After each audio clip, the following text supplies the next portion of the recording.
Public safety remains a top issue for residents in Decatur. It's an issue officials say they're taking into consideration. Fox 54's Gabe Glassman spoke with city leaders about how. Another town hall hosted by the Decatur Police Department, giving the public a chance to voice questions and concerns to DPD's top leadership. This is a way where I can learn the community and their needs and take their needs, learn, implement things to accommodate them to make it a better and safer community.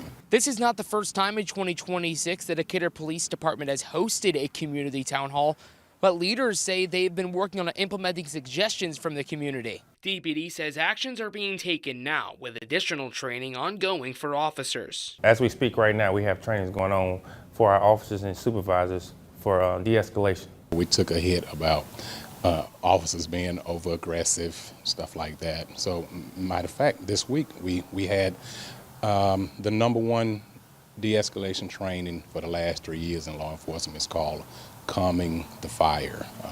The instructor was Darryl Rivers. And it's a tool that the officers is going to have in their box. More presence in neighborhoods, and we're doing a lot more of that. Hiring new police officers and a lot more training. We're actually have training programs going this whole week. Public safety remains a top priority for residents. That's according to community survey results released Thursday. Just about 38% of the near 700 responses listed the issue as a priority. Public safety has always been something that's important to me to begin with, and that's something that came up here, and we'll continue to support the new chief and everything that he's doing to improve our police department. I wasn't really surprised too much about the information that was in the survey, more confirmed what I felt to begin with, but it's very important to me to hear from our citizens. City leaders tell us they plan to put out more surveys in the future, highlighting the added communication between them and the people they serve. From Decatur, Gabe Glassman, Fox 54 News.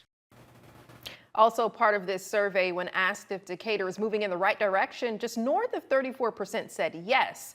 Nearly 28% said no, but more than 38% said they were unsure. Tonight, the Huntsville City Council approved a new partnership between the police department and the FBI to target child exploitation and human trafficking. The council also added a proposed hemp zoning ordinance to the calendar, with a public hearing and vote scheduled for March 26th. Fox 54's Valentina Chalala has more.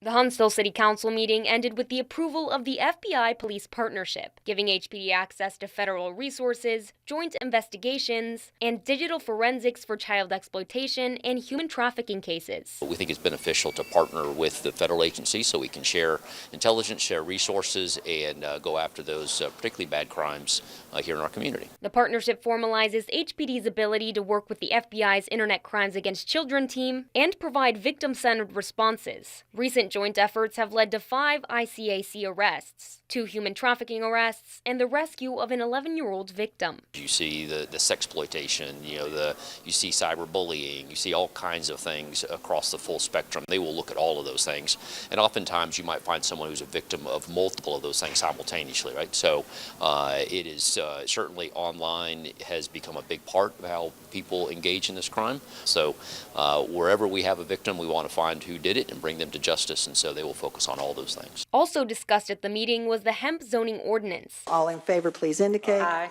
The hearing is set. Which is now under review and could treat standalone hemp stores like liquor stores, limiting them to certain commercial and industrial areas, requiring frontage on main roads, and keeping them a safe distance from schools, churches, and other licensed hemp or liquor stores. City Council says these actions position Huntsville to handle complex challenges as it continues to grow, from investigating serious crimes that cross jurisdictional lines to regulating new industries like consumable hemp while ensuring neighborhood protections. In Huntsville, I'm Valentina Chalala, Fox 54 News.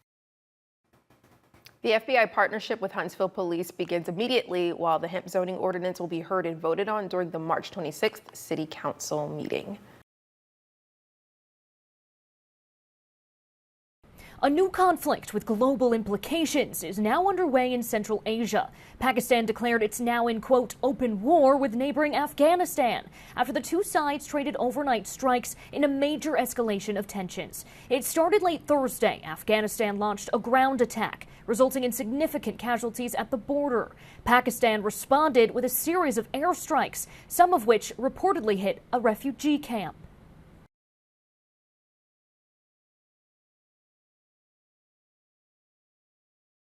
Those airstrikes prompted a cross-border shelling attack by Afghan forces, killing several civilians in Pakistan.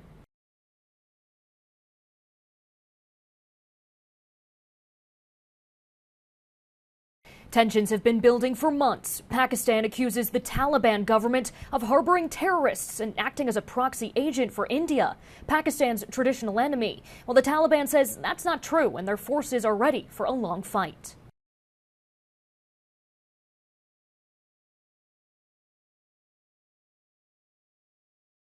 The UN now calling on both sides to back down and return to the bargaining table.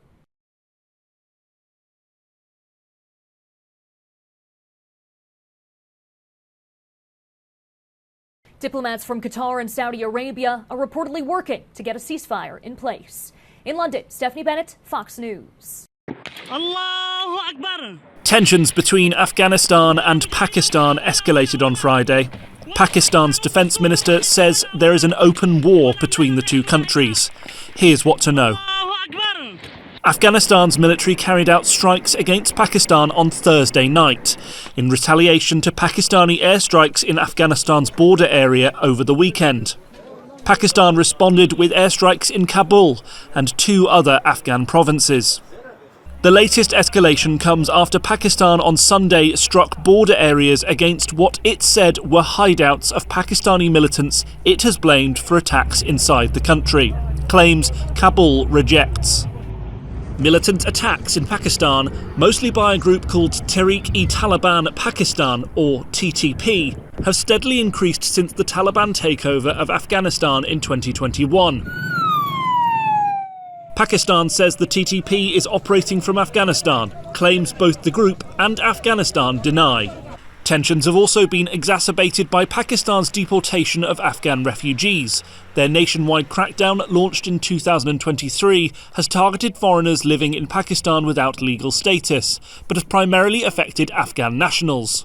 The tensions reached a peak last October, when deadly border clashes left dozens of soldiers, civilians and suspected militants dead. The tensions in October led to a ceasefire mediated by Qatar, but occasional confrontations have continued. Some countries, including Qatar and Turkey, have called for de-escalation and are reportedly working behind the scenes to stop the fighting. It's day number 13 of a lapse in funding for DHS, and some Democrats say they'd be happy to see the agency gone entirely.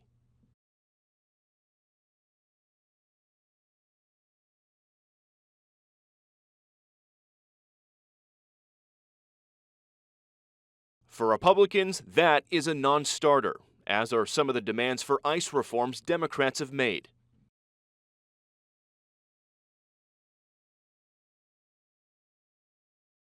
But Senate Minority Leader Chuck Schumer is pointing the finger at the White House.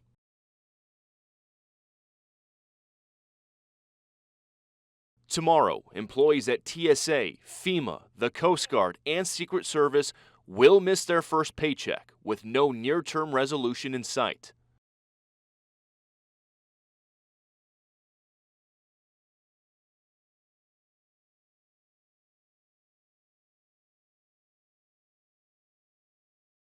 Secret Service leadership testified on the Hill 2 weeks ago that a shutdown will hurt their ability to plan for major events this summer.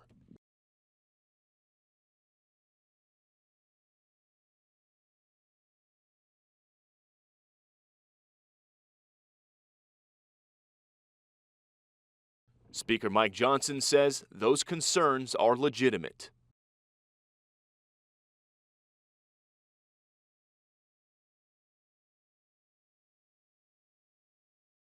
And this is now the third time during this Congress that TSA agents are having to go through a shutdown. The last shutdown lasted for 43 days. It only ended once there were delays at airports that created pressure on Congress. Now, TSA is set to miss their first paycheck tomorrow ahead of the spring break travel season.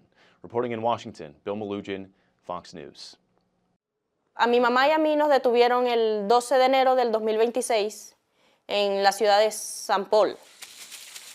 Nos dijeron que nos iban a traer a la casa para mostrar nuestros papeles y poder defendernos, cosa que nunca hicieron. Lo que hicieron fue traernos a un parque y cambiarnos de carro. Ahí en ese parque nos dijeron que estábamos detenidas y que teníamos que ir a un centro de detención a defender nuestro caso. Nosotros le dijimos que éramos refugiadas, que por qué nos tenían ahí, que no había un motivo para tenernos ahí. Y ellos dijeron que sí, que eso se iba a arreglar teniendo la entrevista con migración ese mismo día. Que al otro día íbamos a estar de vuelta aquí en Minnesota, lo cual era mentira. Nos llevaron, fue a un centro de detención en Houston. Nos llevaron a Houston esposadas de manos, cinturas y pies. No respondí ninguna pregunta porque ellos me querían hacer firmar documentos donde yo renunciara al derecho de tener un abogado, a lo cual yo me negué completamente. Entonces me dejaron en un cuarto frío, me dijeron que contara los números hasta que ellos decidieran abrirme la puerta y nada, me dejaron 6 horas en ese cuarto.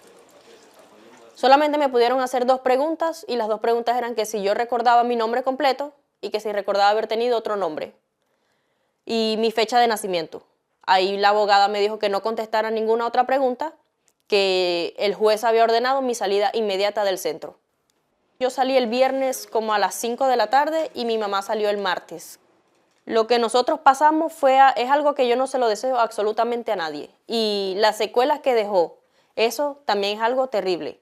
Por lo menos dormir en las noches es algo imposible. Las pesadillas, uno no puede ni siquiera asomarse a la ventana sin pensar que alguien te va a hacer daño otra vez. Porque se supone que llegamos a este país con un estatus de refugiados y pensábamos que aquí íbamos a estar protegidos, pero ahorita en este momento es todo lo contrario. James Tallarico! They're calling out his name all across Texas. A rising star making some Democrats dream big. Let's go win this thing. James Tallarico is turning heads as Democrats look for signs of hope in the midterm elections and beyond. You weren't born the last time that Texas elected a Democrat to the U.S. Senate. That's right. Why is this year different, do you believe? Well, there is a growing backlash in this state to the extremism and the corruption in our government. I can't tell you how many people come up to me at the end of these events and whisper, I'm not a Democrat, like it's some kind of secret. That fact alone speaks to the challenge or opportunity in a deep red state where the last Democratic senator was Lloyd Bentsen, re-elected in 1988, a year before Tallarico was born. There is something happening in this state, and I think we're going to surprise a lot of people on election night in November. But long before a potential November surprise, he faces a spirited primary Tuesday with Congresswoman Jasmine Crockett. People can take a chance on somebody that says that they will fight, or they can go with a proven fighter. That's emerged as a study in contrasts and a stark choice for Democrats, whether to fire up the base or try to expand it. Whether you're a Democrat or a Republican, whether you're a progressive or a conservative, the real fight in this country is not left versus right, it's top versus bottom. That message has put Tallarico, a 36-year-old state representative, on the political map. After appearing with Joe Rogan last year, you need to run for president. Yeah. We need someone who's actually a good person. Tallarico has been everywhere, including a star turn on The Late Show with Stephen Colbert, who said the FCC sought to block the broadcast in a segment that became political gold. I think it's safe to say their plan backfired.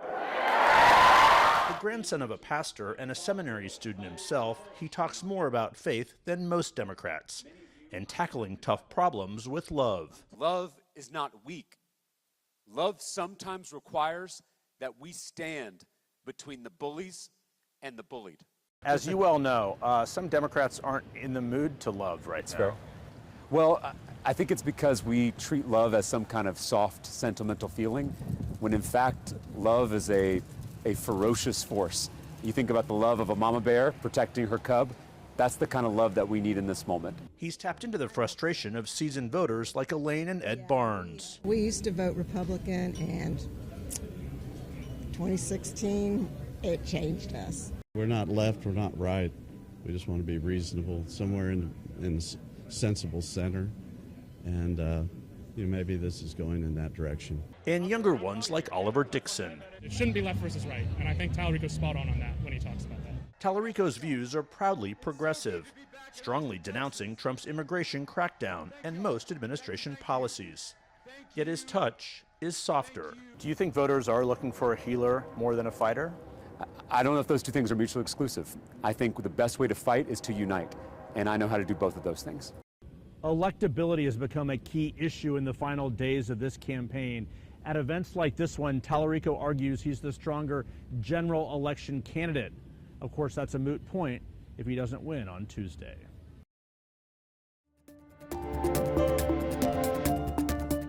For years, minorities in America have struggled to build wealth they can pass on to future generations. Experts say obstacles like redlining and predatory lending limited opportunities. Structural racism that was explicitly designed to keep some communities out and keep them from actually being able to access exactly the assets that would then in turn build wealth. The Urban Institute is based in Washington, D.C., and works to equip local leaders across the country with data and tools to advance upward mobility and help families thrive. Michael Neal is one of its senior fellows. Structural racism is oftentimes the trauma that communities of color can sometimes face when they're engaging with money. And so ensuring that we also have that kind of support system in place, that as they access their credit score, as they fill out the applications to say purchase a home, that any of those emotional barriers are rooted out so that they can continue along the process successfully. According to the Federal Reserve Bank of Richmond, nearly 35% of white families reported receiving an inheritance or gift, compared to about 13% of black families in 2019. And those white families on average received nearly $150,000 more than black families. But there are change makers committed to closing the gap. I am the disruptor when it comes to finance. Darvintia Warren founded Core DMV, a financial empowerment and workforce development firm. It serves the D.C., Maryland, and Virginia area. Our mission is to make financial freedom accessible to all. You're not going to see me at the typical function, but you will see me at the basketball game or with the entertainers or with the youth. Warren is partnered with Baltimore County Schools and offers financial literacy courses for students, families, and staff. But her program goes beyond the classroom and allows people to apply what they've learned. We incorporate the real tax advantage tools with a stipend that would allow them sort of seed money to start that growth account. So in the end, they've been empowered, they've been educated, but they can also now take action. Action, Warren hopes, will help communities build financial legacies for generations to come. In Washington, I'm Michael Yoshida reporting. We found that the majority of Americans, both Republicans and Democrats, have identified the high cost of healthcare as a very important issue for them. In a lot of cases, actually the top issue. The rising cost of healthcare is top of mind for many Americans. President Donald Trump spent a few minutes of his State of the Union speech addressing it. I want to stop all payments to big insurance companies and instead give that money directly to the people so they can buy their own health care, which will be better health care at a much lower cost. Millions of Americans may be paying more for insurance coverage in 2026 after the Affordable Care Act's enhanced premium subsidies ended in 2025. Dr. Lynn Cotter, a senior researcher with KFF, says people will be forced to make tough choices. Hard decisions about how to spend their hard-earned money, and it doesn't always end up with them going with medical care. As healthcare costs rise, more Americans are accruing debt associated with it. 41% of adults are saddled with medical bills they cannot pay, according to KFF's most recent available data. The issue came front and center with the recent death of actor James Van Der Beek. Fans have raised more than $2.7 million to help care for his family and pay off medical debt associated with his cancer battle. Cotter says many who are facing cancer battles are looking to crowdsourcing for help. I think their healthcare is expensive and there isn't an easy solution. In New York, I'm Lee Waldman. He's like a huge movie star. Are there any gay hockey players? None that have said it publicly. The creator of Heated Rivalry says season 2 of the romantic hockey drama will arrive as soon as humanly possible. Jacob Tierney told Gayle King, "We're writing it now and getting ready to start shooting this summer," with an expected premiere in April 2027 on Canadian streamer Crave and HBO Max. I was hired by Barnaby and Sally to complete the unfinished Christophers. And what makes you think that you could do it? I guess that's where the art of it comes in. Oh, pooh. Michaela Cole and Ian McKellen star in director Steven Soderbergh's The Christophers, about an art restorer and former forger assigned to complete 8 paintings by a legendary artist without his knowledge. This is the first trailer for the film, which opens in New York and LA April 10th and in wide release April 17th. In Hollywood, I'm David Daniel. The Beatles have been my whole life, really. When we split up, I thought, I'll never write another note of music ever. Paul McCartney's life after the Beatles is explored in the documentary Man on the Run. Baby, I'm amazed the way you love me all the time.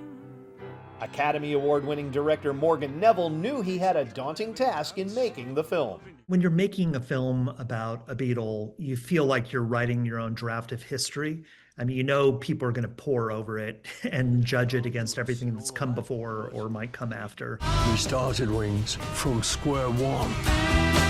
This Paul McCartney of Wings. It was about trying to do something different. I feel like I've been training for this film my entire life. You know, I've been a Beatles obsessive since I was 6. I've read every book, watched every documentary. I have every Wings album. You know, it's something that has meant so much to me throughout my life. So when the opportunity came up, I just felt like, oh, I'm going to put everything I can into this film, you know, and I did.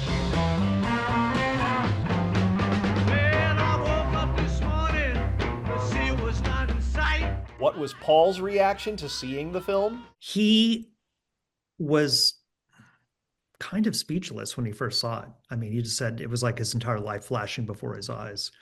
But he had a piece of paper, a pad of paper with him when he watched it. And at the end, he said, "Here are my notes." And he held it up and he hadn't written anything down. You know, we felt we'd finally arrived. In Hollywood, I'm Rick Damigella. Wings was a dud when it... Welcome to Trending Topics, where we discuss the hottest happenings and give you our hottest takes. I'm your host, Emily Owen, and up for discussion tonight, the Met Gala is officially back in the headlines, and we now know the theme for 2026. The Metropolitan Museum of Art has announced that this year's Costume Institute exhibition will be titled Time-Tailored Fashion and the Architecture of Influence. The theme will explore how structured design, from sharp suiting to sculptural silhouettes, has shaped power, identity, and culture across generations. If that sounds elevated, well, that's because it is. The Met Gala isn't just a red carpet. It's the annual fundraiser for the Costume Institute at the Metropolitan Museum of Art in New York City. And every year, the theme sets the tone for fashion's biggest night. In recent years, we've seen everything from gilded glamour to tributes to American style. Now in 2026, the focus shifts to structure and the power of tailoring as both fashion and statement. The Met Gala is traditionally held the first Monday in May, so mark your calendars now. If this theme is any indication, 2026 is shaping up to be a masterclass in how fashion can quite literally shape culture. Well, that's it for tonight's Trending Topics. Thank you for joining us. Be sure to follow me on my socials at EmilyOwenWX. I'll see you back here tomorrow.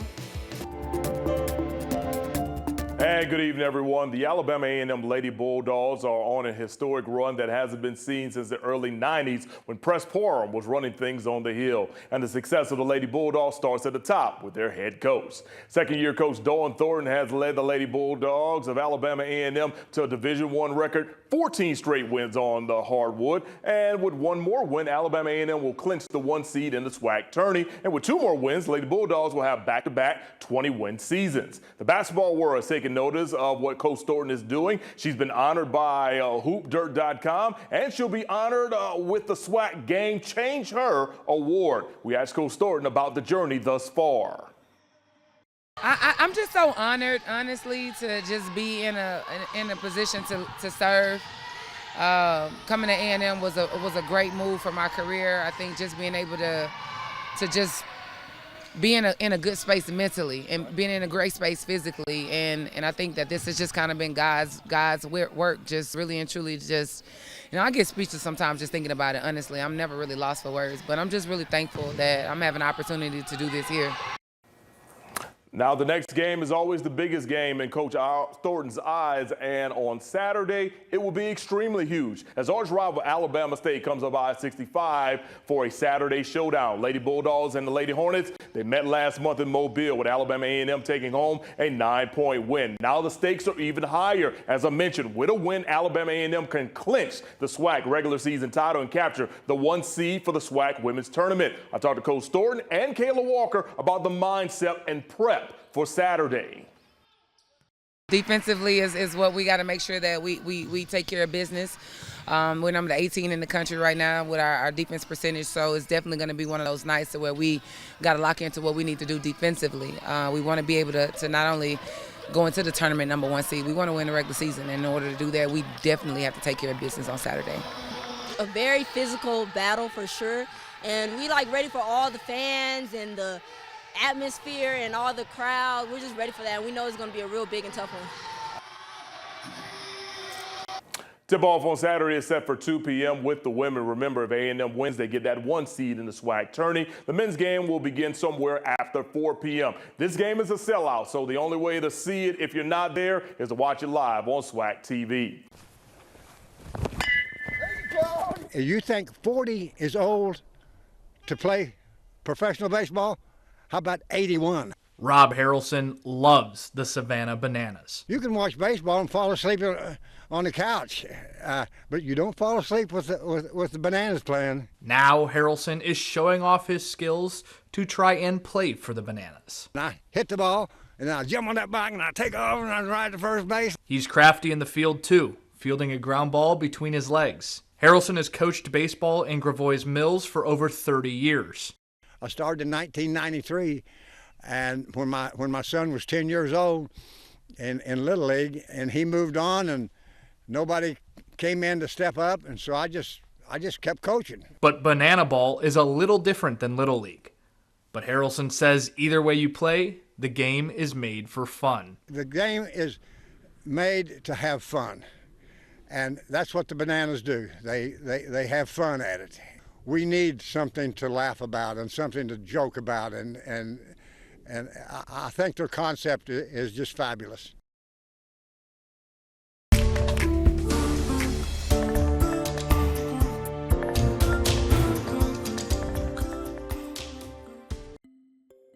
Take a look at an incredible, record-breaking discovery made by a mother-daughter diving duo. Citizen scientists Jan Pope and Sophie Kalkowski-Pope were surveying parts of the Great Barrier Reef from their family vessel off Australia's coast when they happened upon the sprawling coral colony. When I hopped in the water, I realized the significance of what we were seeing. You're just these beautiful undulating meadows, and there's fish life everywhere. Researchers verified and mapped the coral using underwater measurements and 3D modeling, and at over 40,000 square feet, or about the size of 15 tennis courts, it's now the world's largest known coral colony.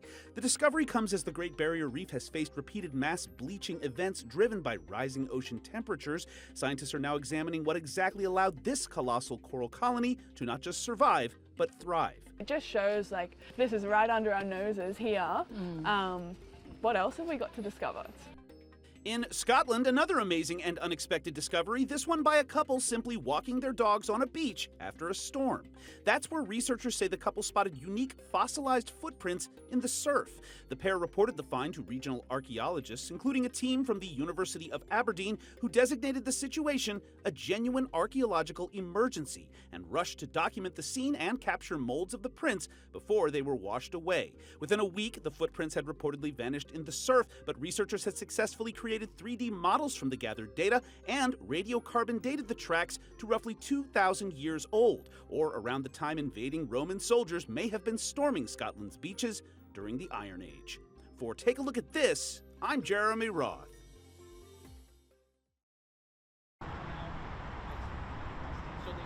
When you buy the stuff and these old Pokemon cards, these toys, it brings you back to a time of life when we played. So that right there brings you joy. I tell people, you don't have to play with it.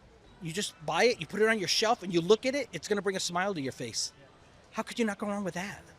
You know, it's like a time of life when things were great. I remember my dad used to tell me, you better enjoy this time of life, because when you get older, it's a different world. And it is a different world, but getting a little of this brings you back to that old world.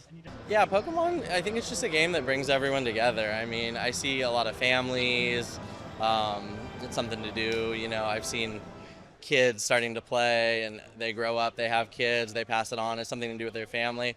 And just a sense of community, like everyone's really awesome, you get to meet amazing people playing. I've made some of my best friends playing cards, and besides that, I mean, the cards just look awesome. They're fun to collect, some are really rare, expensive, and you get really attached to them. I have invested a lot in holding cards for the long term, you know, that's a big part of it. I mean, people like to buy one of the newest booster boxes and throw them in their closet for a couple of years, and you know, you go find it later and you realize they're worth 3-4 times that amount.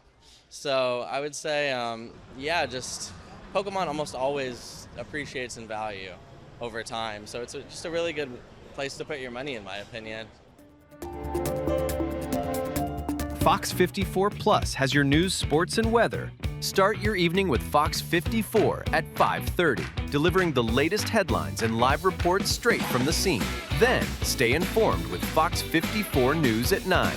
Featuring your Tennessee Valley certified most accurate weather impact team, tracking everything from tornado threats to traffic delays during severe weather.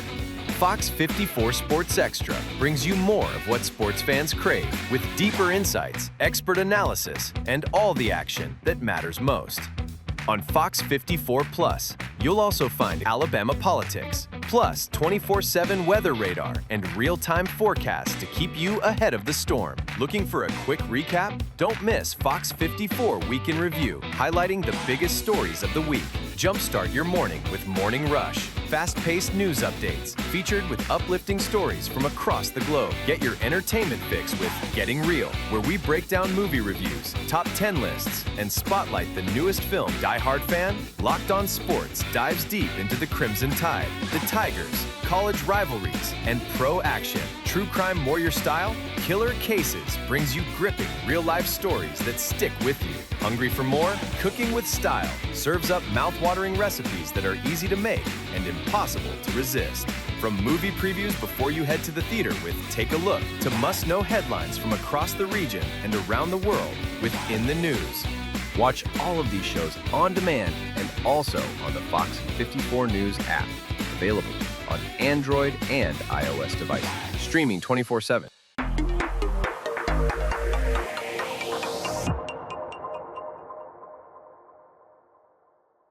Did you know that you can get weather impact updates 24/7 on Fox 54 Plus? Here's how.